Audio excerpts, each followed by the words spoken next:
Hello? Hello? Hello? Yeah. Okay, salamat Sister Lily. At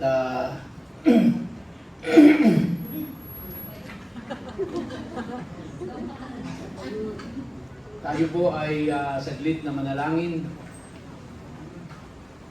Aming Ama, aming Diyos, sa pagkakataon pong ito, hinihiling namin na patuloy kang mangusap sa aming lahat sa pamamagitan ng iyong mensahe na aming pong papakinggan sa umaga nito. Sa iyo po ang papuri at pasasalamat at pagdakila sa pangalan ni Yeshua. Amen. So kung napansin niyo po, hindi tayo nagkaroon ng collection right away kasi nga po may dahil dun sa special announcement na yon. And medyo segue po ako ng konti doon sa Leviticus at ang akin pong ihahayag sa inyo ngayon ay pinamagatan ko pong Solomon's Wisdom on Financial Stewardship, or the subtitle is 10 Principles Built on the Right Foundation. Sa Tagalog, ang karunungan ni Solomon tungkol sa pamamahala ng pananalapi. Subtitle, 10 prinsipyo na may tamang pundasyon. Now, ako po ay naniniwala, mga kapatid, na kahit anong appeal, unang-una ako po bilang inyong senior pastor at ng mga leaders ng church na ito, na tayo ay makibahagi at mag-contribute para po i-finance ang not only the improvement of our building, but also to finance the whole operation. Kahit ano pong appeal ang gawin ko, at kahit anong appeal ng mga leaders, kung hindi naman po kayo pagpapalain ng Diyos, kahit gustong-gusto ninyo, then wala ho kayong mako-contribute. So dapat po pagpalain muna kayo ng Panginoon. Kailangan i-bless muna kayo ni Lord financially so that you can participate in giving. Doon po kailangan mangyari muna yon. Pero para po mangyari yon, kailangan ay naka-align kayo sa gusto ng Diyos. At para maka-align kayo sa gusto ng Diyos, kailangan alam nyo kung papaano. Kaya meron po akong tungkulin na ituro sa inyo kung ano yung mga prinsipyo para pagpalain kayo ng Diyos. Kaya kailangan ko pong maghatid ng mga mensahe na magtuturo na ano ba ang prinsipyo ng Diyos when it comes to money, when it comes to giving. Kaya medyo segue po ako ngayon. And next Sunday po is the first Sunday of the month, Evangelism Sunday po natin, na I was thinking kung ang aking pong dadaling mensahe ay tungkol sa message of salvation, or itutuloy ko po yung second part nitong preaching na ito. Kasi sa second part po nito ay tatalakayin ko ano po yung in-apply na principle ni Joseph nung siya ay nasa Egypt bilang pangalawa sa pinakamataas na pinuno ng bansa. Ano yung principle na in-apply ni Joseph? And I'm sure na yung pong principle na yon ay wisdom from God. Nung ipinakita ng Diyos sa kanya na 7 taong pasasaganahin ng Egypt, ano ang dapat gawin sa panahon ng kasaganahan? At ipinakita rin ng Diyos kay Joseph na pagkatapos ng 7 kasaganahan ay magkakaroon ng 7 taong taggutom. Matindi at masidhing pagtaggutom ang darating. Itinuro rin ng Diyos kung ano ang gagawin sa panahon ng kanilang kagipitan, sa panahon ng taggutom. At yun po yung magiging part 2 nito. So kung wala pong darating na bagong mga bisita na hindi pa born again, I will be preaching on that. Pero kung meron pong darating kahit isa, I will be preaching on the message of salvation. So paano ko po malalaman yon? Hindi ko po malalaman. Unless nalalapitan nyo ako at sasabihin nyo sa akin, Pastor, sigurado po ako na ako may kasamang hindi born again. Now, kung wala pong lalapit, mag-a-assume ako na walang darating. Kaya po, maghahanda ako para doon sa part 2 nito. Okay? Ngayon, para makasiguro ako na mamaya may biglang mag-walk in. Hindi natin alam, no? Or biglang merong nag-confirm sa iyo Sunday morning na. Kaya, mangyayari po, 2 message ang ipiprepare ko. Pag may bisitang hindi pa born again, I will be preaching on salvation. Pag wala kahit isang dumating, I will be preaching on part 2 of this. So 2 messages po ang ipiprepare ko para sa susunod na Sunday. Okay? So, yan po ang ating covenant. Again, ulitin ko po. Gusto ng Diyos na pagpalain tayo. Hindi po ako naniniwala na hindi tayo gustong pagpalain ng Diyos. Dahil yan po yung sinabi sa Bible. It is not positive thinking. It is what it is said in the Bible. But the blessing of the Lord ay conditional po yan. Pagbabalain ka ng Diyos, pero meron kang role na dapat gampanan. Meron kang bahagi. At kung hindi mo gagawin yung bahagi mong yon, then hindi pagpapalain ng Diyos. Hindi niya gagawin yung bahagi niya. At makikita ho natin yan na even in the Bible, kinondisyon ng Diyos ang blessing niya na ang tao niya ay susunod sa Kanya. If you obey, I will bless. But if you disobey, I will curse. That's God's condition. So kaya may choice yung tao. Susunod ba siya o hindi? Pag sumunod, ibe-bless siya.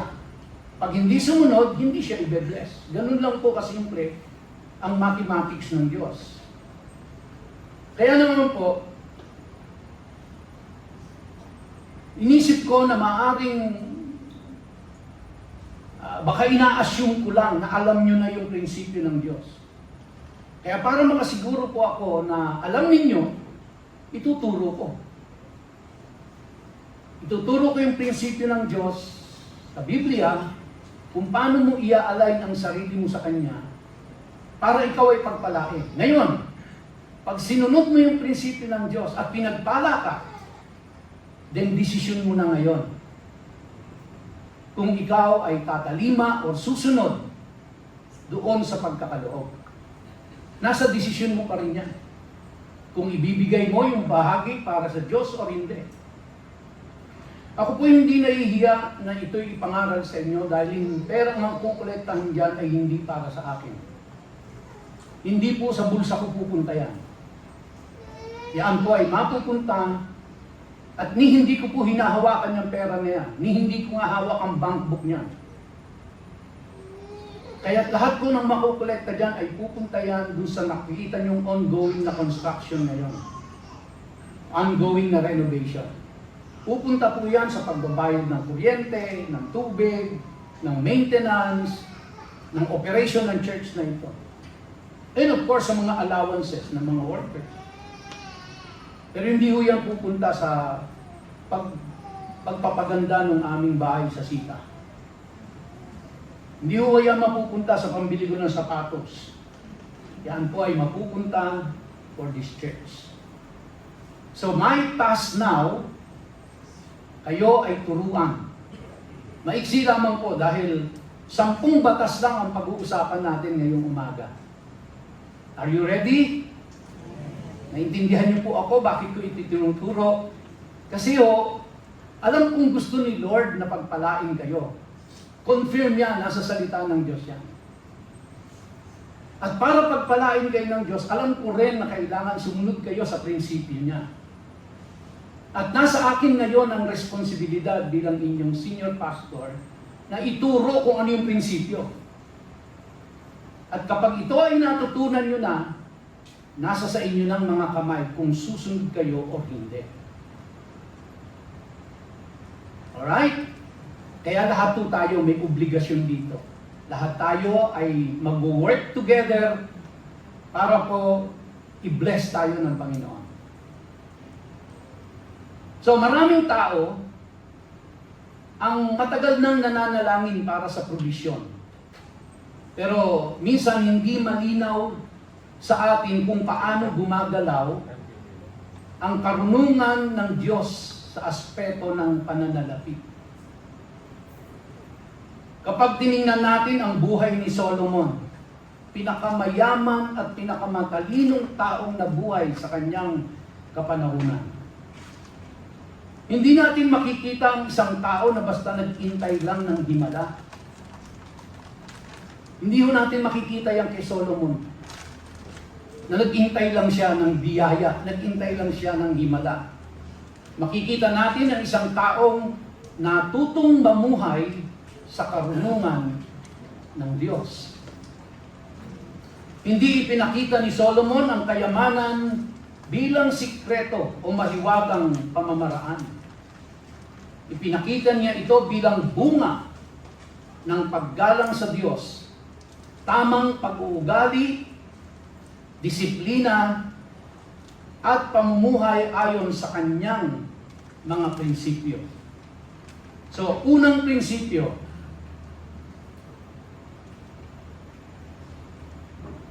ayaw. Yan. So, 10 principles built on the right foundation. Principle number 1, ang batas ng pinagmumulan or law of the source. Sabi po sa Kawikaan, chapter 3, verse 9 and 10, parangalan mo si Yahweh sa pamamagitan ng iyong mga kayamanan. Now, hindi po ibig sabihin yan, kailangan maging mayaman ka muna bago parangalan sa Diyos, ang Diyos. So, ibig sabihin po niyan, the moment the Lord blesses you, give Him honor. At mula sa iyong mga pinakamainam na ani, huwag mo siyang bibigyan ng tira-tirahan. Huwag mo siyang bibigyan kung sobra lang. Mula sa pinakamainam na ani, siya ay iyong handugan. Sa gayon, kamalig mo ay lagi ng aapaw. Sisidlan ng inumin ay hindi nga matutuyuan. So mangyayari lamang po yung verse 10 pag ginawa mo yung verse 9. Huwag kang umasa na mangyayari ang verse 10 nang hindi mo ginagawa ang verse 9. Psalm 24 verse 1. Ang buong daigdig at ang lahat ng naroon ang may-ari si Yahweh na ating Panginoon. Don't ever forget that. Na ang lahat ng meron tayo ay sa Kanya nagmula. Siya ang nagmamay-ari. Kaya po, ang buong Pilipinas, alam niyo ba kung kanino nakapangalan ang titulo ng buong Pilipinas? Alam niyo po kung kanino nakapangalan? Sabi po ng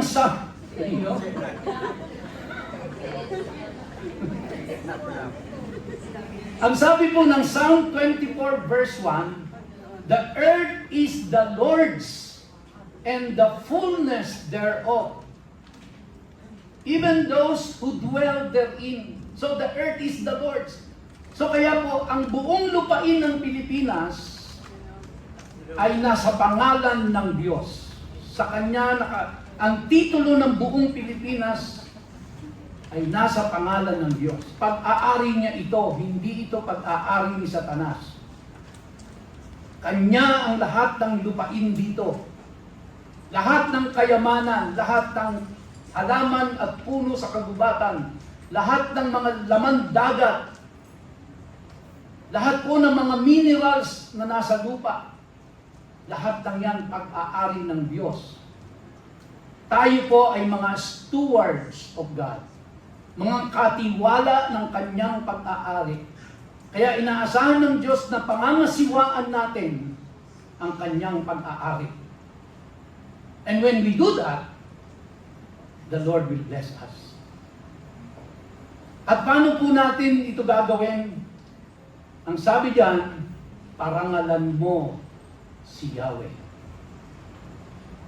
Parangalan mo yung source, yung pinagmumulan ng anuman ang tinatangkilik mo, ang bahay na iyong tinitirahan, ang pagkain kinakain mo sa araw-araw, ang tubig na iniinom mo, ang hangin na nilalanghap mo, ang sasakyan na ginagamit mo, ang damit na isinusuot mo, ang buhay mo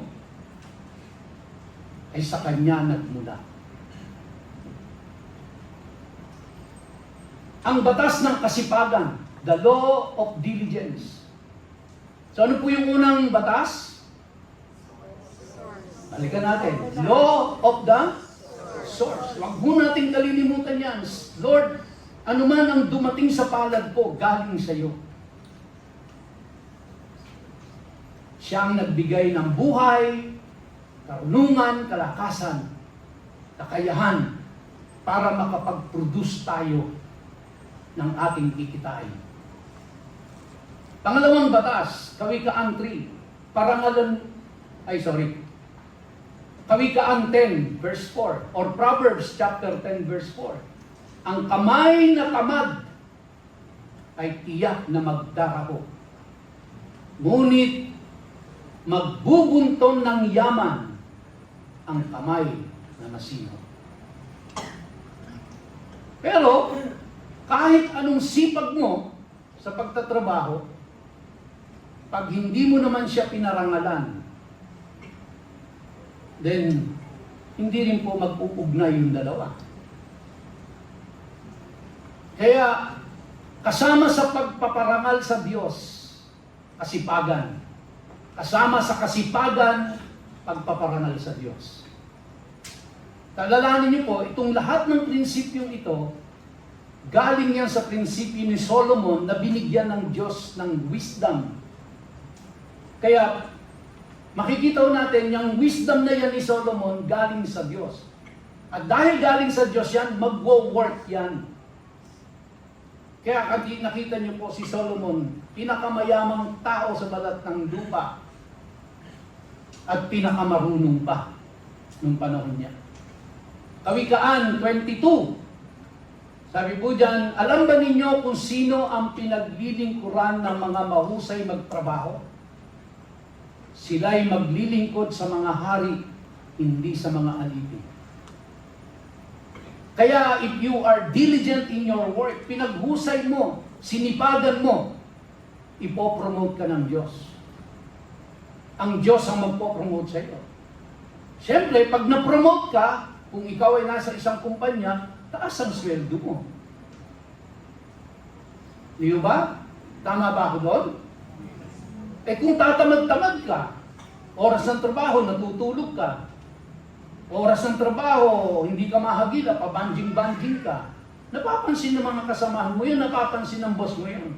Kaya pagdating na may ipopromote, ikaw ang hindi isasama. Tapos, magkagalit ka, magtatampo ka, di ba? Nauna pa ako dito. Siya yung pinromote, hindi ako. Suriin mo muna ang sarili mo. Baka hindi mo ina-apply yung prinsipyo ni Solomon. Sipag at mahusay. Dahil ang kasipagan ay may kasamang kahusayan. May kasamang katapatan. May kasamang pagiging maaasahan at patuloy na pag-unlad. Principle number 3, the law of counsel. Proverbs 15 verse 22. Without counsel, plans fail. But with many advisors, they succeed. Tanggapin po natin ang katotohanan, hindi lahat ng bagay alam natin.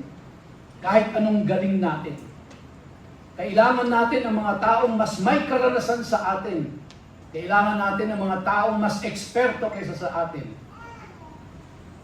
Kaya po si Solomon, nag-hire siya ng mga tagapayo niya. Ang malungkot lang po na ginawa ni Solomon at doon siya bumagsak. Dahil yung mga counsel, yung mga tagapayo ng tatay niyang si David na medyo may edad na, matatanda na, tinanggal niya. Pinalitan niya ng mga bata. Sabi niya, itong matatanda na ito, uugod-ugod na to. Ulyanin na to. Hindi, akin lang ho yan, ha? Hindi sinabi ni Solomon. Pero, ang ginawa niya po, tinanggal niya. Yun ang isang pinakamalaking pagkakamali ni Solomon. Sa kabila ng kanyang karunungan, no? Nakita niyang wala nang masyadong silbi ang matatanda. Kaya tinanggal niya na. Salamat sa Diyos dahil dito po sa simbahan na ito, ang matatanda, pinagpagawa pa ng elevator.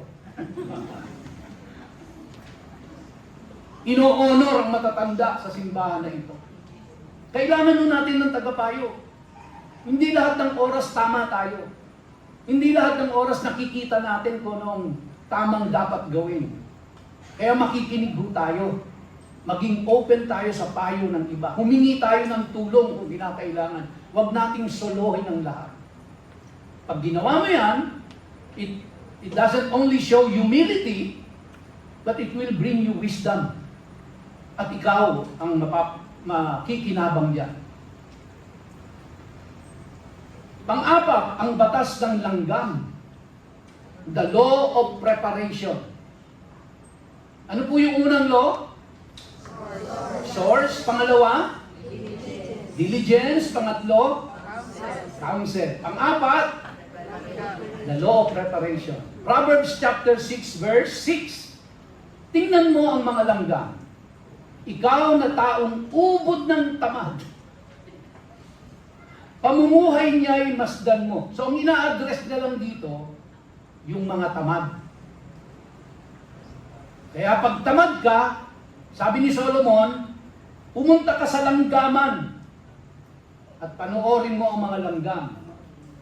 Sabi niya rito, pamumuhay niya'y masdan mo at nang ikaw ay mamula.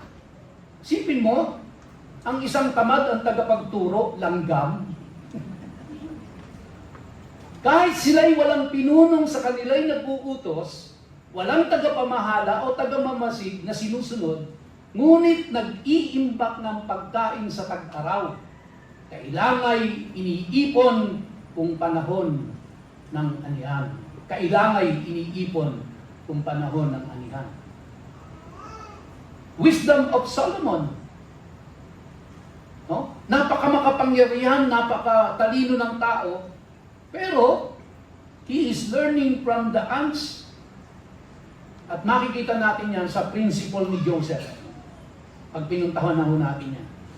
So, ibig sabihin, across the Bible, makikita natin kung ano ang prinsipyong pinaiiral ng Diyos para ang isang tao ay hindi magdakop.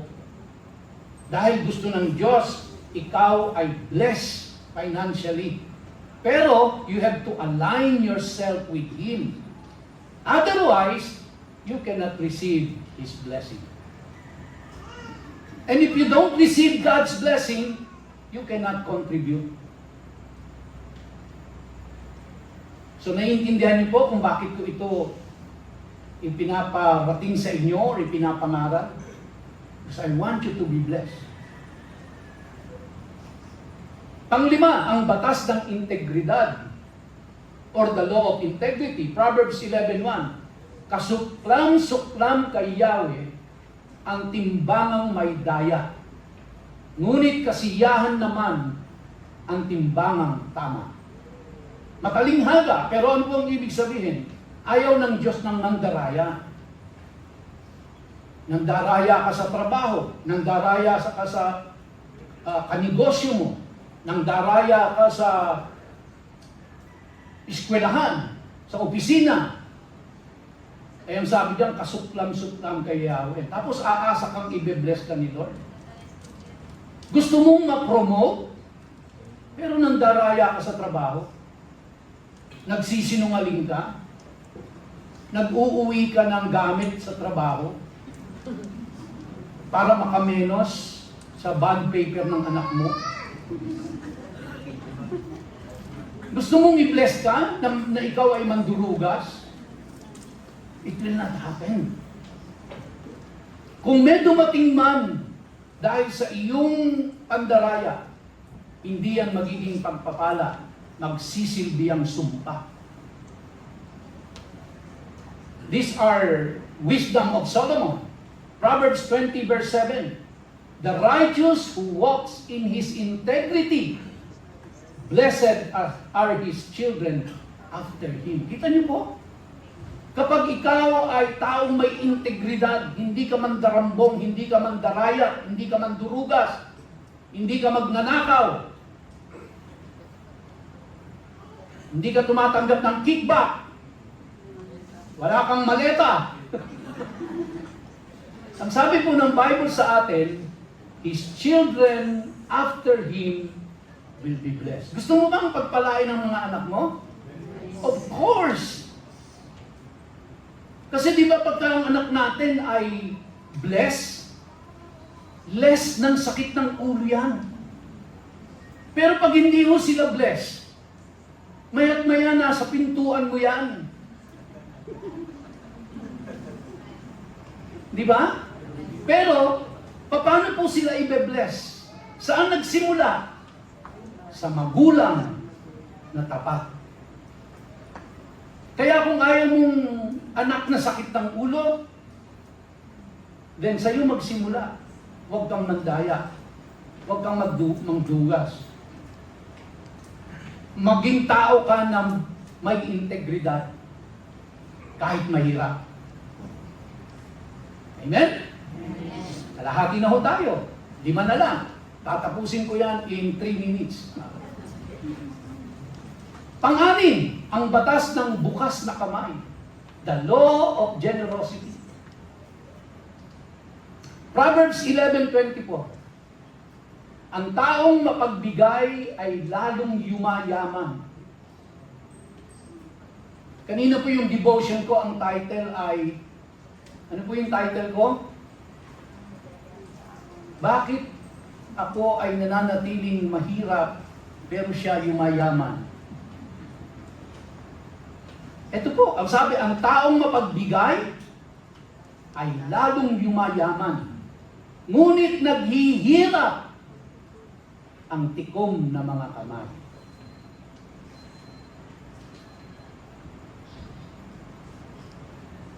Ang taong matulungin, sasagana ang pamumuhay at ang marunong tumulong ay tiyak na tutulungan. Very basic, easy to understand, very practical, pero pag sinunod, may kaakibat na pagpapala sa Diyos. Kanina po yung announcement ni Sister Lily, no? Hindi po tayo nagtatakda ng halaga dahil kahit ang Diyos, di ba? Sang-ayon sa iyong kakayahan. Kapag ikaw ay may hanap buhay, hindi ako naniniwalang wala kang maibibigay. Kapag ikaw ay estudyante at may baon ka, hindi ako naniniwalang wala kang maibibigay.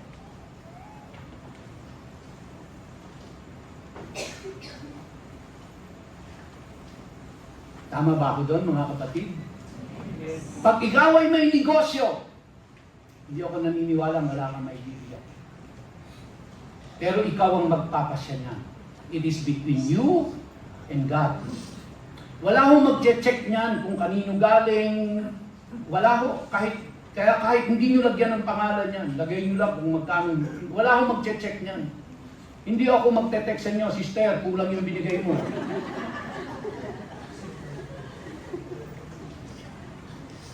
It's between you and God. Ang katungkulan ko lang, ituro ang prinsipyo.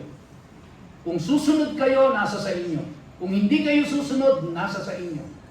Pero alam nyo na kung ano ang magiging consequence pag sumunod, ano ang magiging consequence pag hindi sumunod. It's up to you. You decide, it's between you and God. Okay?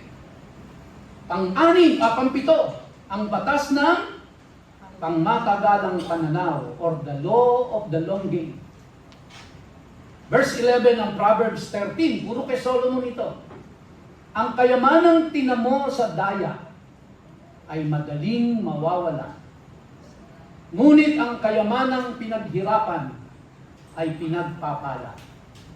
In other words, mga kapatid, wag ho tayong maniwala sa biglang yaman.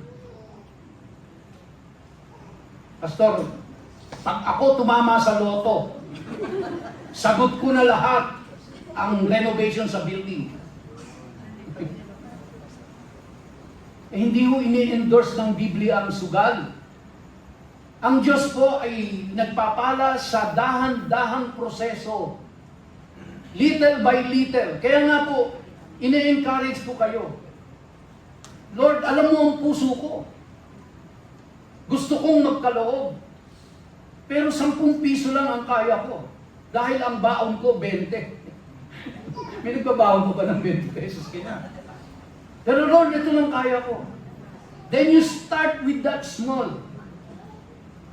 And be consistent. And be faithful. At tingnan mo kung paano kikilos ang Diyos sa iyo. Simulan mo.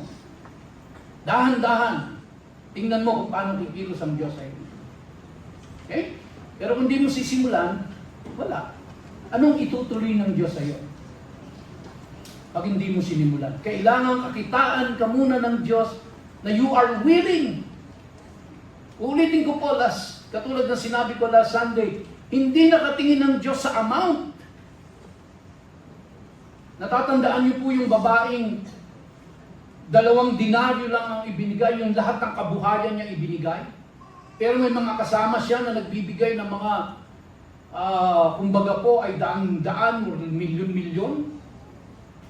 Pero anong sabi ng Panginoong Hesus, habang tinitingnan niya lahat ng nagbibigay, ang merong pinakamalaking ibinigay ay yung babaeng 2 barya lang ang ibinigay. Bakit to? Sapagkat yung mga kasabay ng babae, nagbigay mula sa kanilang sobra lang. Yung babae, ibinigay ang lahat ng meron siya. So, ang ibig sabihin po, hindi nakatingin ng Diyos. Hindi naman po sinasabing lahat ng meron kayo, ibigay nyo na. Ibenta nyo bahay nyo, sasakyan, lupa nyo, tapos ibigay nyo dito. No. Don't get me wrong. The principle is yung willingness ng heart mo sa kung magkano, kaya hindi sa halaga. Kanina po may binanggit no sa Philippians chapter 4 verse 13, for my God will supply all my needs. Napansin niyo po yun? Na ang sinabi, my God will supply all my needs according to His riches in glory. Hindi po sinabi doon, God will give me, the Lord will supply all my needs out of His riches. Hindi po, ang sinabi, according to His riches, not out. Kasi pag sinabing according to, or out of His richness, bumawas lang siya ng konti doon sa kung ano ang meron siya at ibinigay. Hindi po ganun ang ginawa ng Diyos sa atin. Sabi po, the Lord will supply all my needs according to His riches, not out of His riches. So ang Diyos po, nung nagbigay sa atin, hindi bumawas lang sa kung meron siya. Kundi nagbigay po siya doon sa lahat ng meron siya. Hindi bahagi lang. Kaya po tayo ay tinaguriang na we inherit, tagapagmana tayo ng Diyos. Di ba pag tagapagmana ka, lahat ng meron na ibinigay na mana ng magulang mo sa iyo. And that is how God provided us. He sets an example. So, mga kapatid, pampito pa rin po, law of the long game. Ang Biblia ay nagtuturo ng proseso unti-unti, pero tuloy-tuloy at may disiplina. Pangwalo, ang batas ng pag-iwas, the law of avoidance. Proverbs 23 verse 3, kung may dumarating na panganib, ang matalino'y nag-iingat, ngunit di ito pansin ng mangmang, kaya't siya'y napapahama. So ano po ang sinasabi sa atin ito, mga kapatid? Dito sa Kawikaan, chapter 22, verse 3. Nakikita ng matalino ang panganib at umiiwas. So ibig sabihin, hindi lahat ng oportunidad ay dapat pasukin. Hindi lahat ng alok ay pagpapala. May mga desisyon na mas mabuting hindi ginawa kaysa ayusin pagkatapos. Kasama sa karunungan ang pag-iwas sa hindi kinakailangan ang anib. Ilan na po sa inyo ang nabiktima na sumali sa negosyo? Hinimok kayo, kikita ka dito ng malaki, 20%. Mag-invest ka. Ilan na po sa inyo? May nabiktima na ba sa inyo?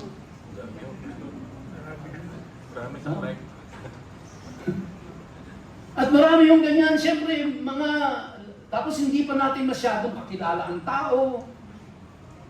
Sasali tayo dahil magti-triple. Sabak tayo ng sabak, mag-i-invest. Naku, in 1 month, 3 doble yung aking in-invest na 100,000. So, law of avoidance. Matalino si Solomon. Pangsyam, ang batas ng tamang panahon, the law of right timing. Timing is very important. Ang mabuting pagbabala ay pinapakinabangan. Ngunit ang dalos-dalos na paggaway, walang kahihinatnan, mga kapatid. No? At sinabi rin po sa mga ngaral, chapter 3, verse 1, ang lahat sa mundong ito ay may kanya-kanyang panahon, may kanya-kanyang oras.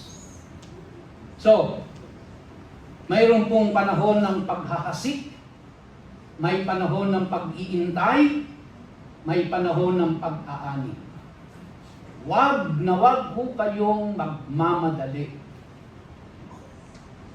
Gusto mo madaling yumaman, madaling ma-promote, madaling umunlad, madaling matapos yung bahay.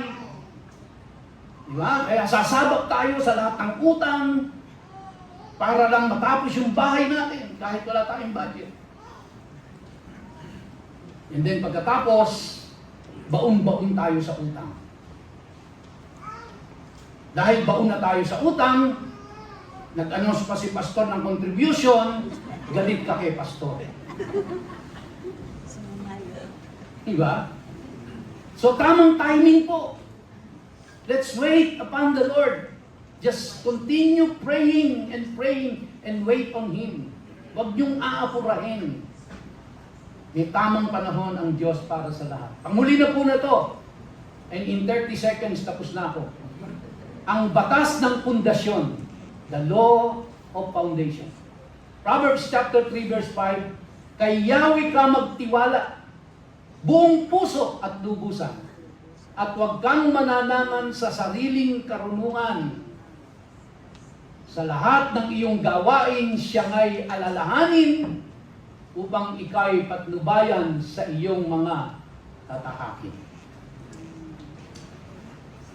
So, pangwakas po mga kapatid, ang tunay na kayamanan ayon sa Biblia ay hindi lamang kung gaano karami ang hawak mo, kundi kung paano mo pinamamahalaan ang ipinagkatiwala ng Diyos sa iyo. Kapag ang Diyos ang pinagmulan, ang karunungan, ang gabay at ang katapatan at paraan ng pamumuhay ay ang bunga ay hindi lang probisyon, kundi kapayapaan at pagpapala na may tamang pundasyon. Palakpakan po natin ang ating Panginoon. Tinatawagan ko po